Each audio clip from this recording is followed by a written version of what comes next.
Hi friends, ఎలా ఉన్నారు? నేనైతే చాలా బాగున్నాను. మీరు కూడా బాగున్నారని ఆశిస్తున్నాను. ఈరోజు వీడియో అయితే చాలా ఇంపార్టెంట్ అండి. ప్రతి ఇంటికి అవసరమైన వీడియో ఇది. ప్రతి కంటికి కూడా మేలు చేసే వీడియో ఇది.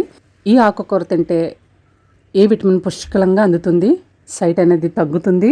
సైట్ లేని వారికి సైట్ రావడానికి కూడా ఎక్కువ టైమే పడుతుంది. అంత మంచి ఆకుకూర మనం ఈజీగా ఇంట్లో ఎలా గ్రో చేసుకోవాలో నేను ఈ వీడియో ద్వారా చూపిస్తున్నాను. అది కూడా కొబ్బరి చిప్పల్లో చాలా సింపుల్గా గ్రో చేసుకోవచ్చండి. సైక్లింగ్ ప్రాసెస్ లాగా ఒకదాని తర్వాత ఒకటి మనం పెంచుకుంటూ పోతూ ఉంటే అలా మనం నెల రోజులు వారానికి ఒక్కసారైనా మనం మెంతికూర తినొచ్చు. అది కూడా ఆర్గానిక్ పంట, కెమికల్స్ ఏమీ లేని, బయట కొనకుండా మన చేతులతో మనమే పెంచుకున్న ఆర్గానిక్ మెంతికూర మనం యూజ్ చేసుకోవచ్చు. మన ఇంట్లో వాళ్ళకి ఫుల్గా హ్యాపీగా ఆర్గానిక్ పంట ఇచ్చామన్న సాటిస్ఫాక్షన్ మనకైతే ఉంటుంది. నేనైతే చాలా ఈజీగా గ్రో చేశానండి. ఓన్లీ 2 ఆకులు చిన్నవి వస్తే మైక్రోగ్రీన్స్ అంటారు. అలాగే ఆ 2 ఆకులు కొంచెం పెద్దవి పెరిగి 3 ఆకు కనబడగానే మనం మెంతికూర కట్ చేసేసుకోవచ్చు. మార్కెట్లో దొరికే మెంతికూరకి ఎన్నైతే లాభాలు ఉంటాయో, అంటే ఆర్గానిక్గా పెంచితే కనుక ఎన్నైతే లాభాలు పొందుకుంటామో, అలాగే మనం ఇంట్లో పెంచితే అన్నీ లాభాలు పొందుకుంటాము. నేనైతే ఈజీ మెథడ్లో చెప్తాను.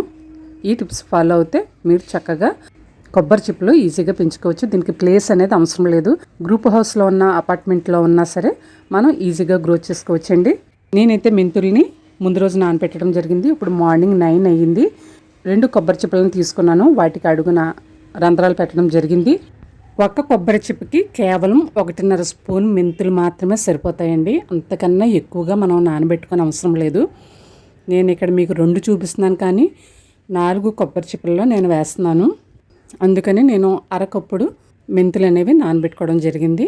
చూస్తున్నారు కదా, కొబ్బరి చిప్ప అడుగు భాగంలో రంధ్రం పెట్టాం కదా, అక్కడ కూడా నేను చిన్న కొబ్బరి చిప్ప ముక్క పెట్టడం జరిగింది, ఈజీగా డ్రైన్ అవ్వడానికి. ఆ తర్వాత కొంచెం ఇసుక తీసుకున్నాను, మెత్తటి ఇసుక తీసుకున్నాను. గరుకుగా ఉన్న ఇసుక అయినా పర్వాలేదు, ఎలాంటి ఇసుక అయినా పర్వాలేదు. నేను తీసుకునే ఇసుక అయితే కొంచెం లైట్గా సిమెంట్ కూడా కలిసి ఉంది. అలాంటి ఇసుకతోనే నేను వేస్తున్నాను. నా దగ్గర అయితే ఆ ఇసుకే ఉంది రెడీగా. ఆ ఇసుకని అరకప్పుడు చొప్పున ఒక్కొక్క కొబ్బరి చిప్పలో వేసుకుంటున్నాను. ఆ తర్వాత మనం నానబెట్టుకుని రెడీగా ఉంచుకున్న మెంతులు వేసుకోవాలి. ఈ మెంతులు ఎక్కువగా వేయకూడదండి, స్ప్రెడ్ చేసుకుంటూ వేసుకోవాలి. ఎక్కువగా వేస్తే సీడ్ మీద సీడ్ వచ్చిందనుకోండి, అడుగునున్న సీడ్ ఎలా జర్మినేట్ అవుతుంది. అందుకనే మనం ఎక్కువగా వేయకుండా తగినంత మాత్రమే వేసుకోవాలి. అప్పుడే నీట్గా చక్కగా మనకి గ్రో అవుతాయి సీడ్స్. నేనైతే 1.5 స్పూన్ చొప్పున ఒక చిప్పకి వేయడం జరిగింది. అలా వేసిన తర్వాత చక్కగా ఐడెంటిఫికేషన్ ఫింగర్ ఉంటుంది కదా, చూపుడు వేలు, దాంతో మనం చక్కగా ఫామ్ చేసుకోవాలి, సర్దుకోవాలి. తర్వాత లైట్గా మనం ఇసుక అనేది జల్లాలి. మామూలుగా అయితే సీడ్ ఎంత దలసరుందో అంత దలసర మట్టుకు మట్టి వేయాలి, లేకపోతే ఇసుక వేయాలి. కానీ మెంతులకి అలా అవసరం లేదండి. జస్ట్ మనకి కంటికి కనబడకుండా ఇసుకతో కవర్ చేస్తే సరిపోతుంది. అప్పుడు ఈజీగా గ్రో అవుతాయి అన్నమాట. మనం ఎదురు చూడనవసరం లేదు. ఎప్పుడు జర్మినేట్ అవుతాయా, మొలకలు ఎప్పుడు వస్తాయా అని మనం చూడనవసరం లేదు. ఈ పద్ధతులు నేను ఫాలో అయ్యాను. చూసారు కదా, చాలా లైట్గా ఇసుక వేయడం జరిగింది. సీడ్స్ ఆల్రెడీ నేను నీటిలో నానబెట్టాను కాబట్టి వేసిన రోజు మాత్రం నీళ్లు వేయలేదు. ఆ తర్వాత సెకండ్ డే నీళ్లు చిలకరించాలి, స్ప్రింకిల్ చేయాలి. సెకండ్ డే పెద్దగా మొలకలేమి రాలేదండి, అందుకని నేను వీడియో తీయలేదు. థర్డ్ డే లైట్గా నాకు కనిపించాయి. మీకు డే బై డే అప్డేట్ ఇస్తున్నాను. తర్వాత 4th డే కూడా చక్కగా మొలకలు అనేది పైకి వచ్చాయి. ఇలా నేనైతే వెడ్డింగ్ కార్డు ఉంటుంది కదా, అది పైన పెట్టడం జరిగింది. పిచ్చుకలు ఎక్కువగా ఉన్నా, ఎలకలు ఎక్కువగా ఉన్నా ఇలాగా కార్డు పెట్టుకోవచ్చు. అలాగే త్వరగా జర్మినేట్ అవుతాయండి. ఇలాగా ఏదైనా పేపర్ కానీ, చిన్న పలుచగా ఉన్న అట్టముక్క కానీ వేస్తే, మూతలా పెడితే త్వరగా జర్మినేషన్ మనకు కనిపిస్తుంది. చూస్తున్నారుగా, 7th డే అయితే నేను చూసేటప్పటికి మనం పెట్టిన వెడ్డింగ్ కార్డు పక్కకు జరిగి ఉంది. మొలకలు అనేది కొంచెం హైటే పెరిగాయి. ఈ టైంలో మనం కట్ చేసుకుని సలాడ్స్లో కూడా యూజ్ చేయొచ్చు.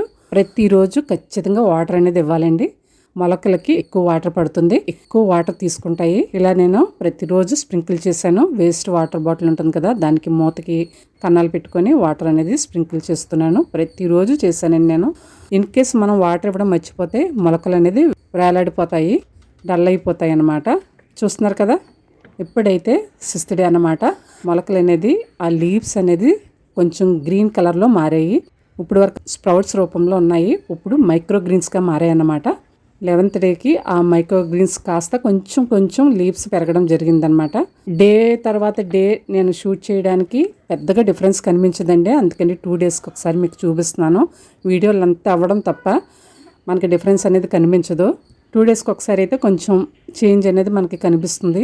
చూస్తున్నారు కదా కొబ్బరి చిప్పలు నిండుగా ఎలా వచ్చాయో మొలకలో, అసలు పడిపోకుండా ఎంత చక్కగా ఉన్నాయి చూడండి.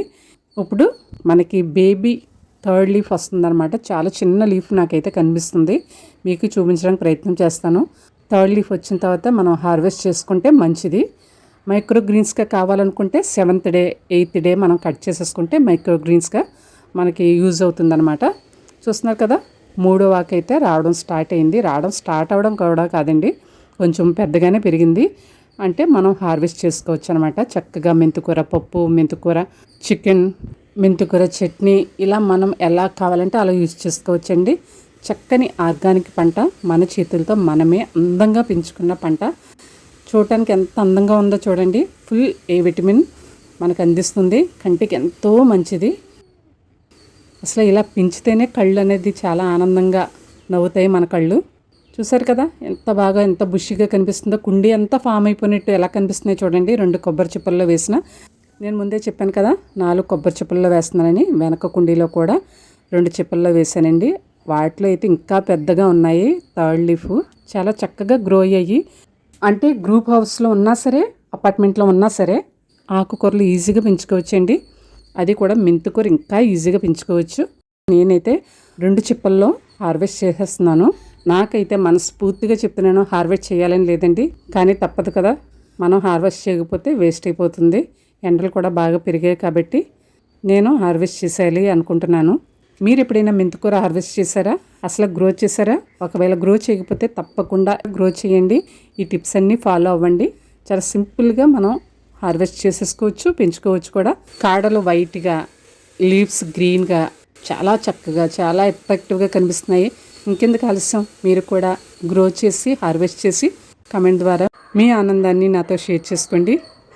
ఈ వీడియో నచ్చితే ఏం చేయాలో మీకు తెలుసు కదా, మరి ఇంకెందుకు ఆలస్యం, ఆరోగ్యంగా ఉండండి, ఆనందంగా ఉండండి.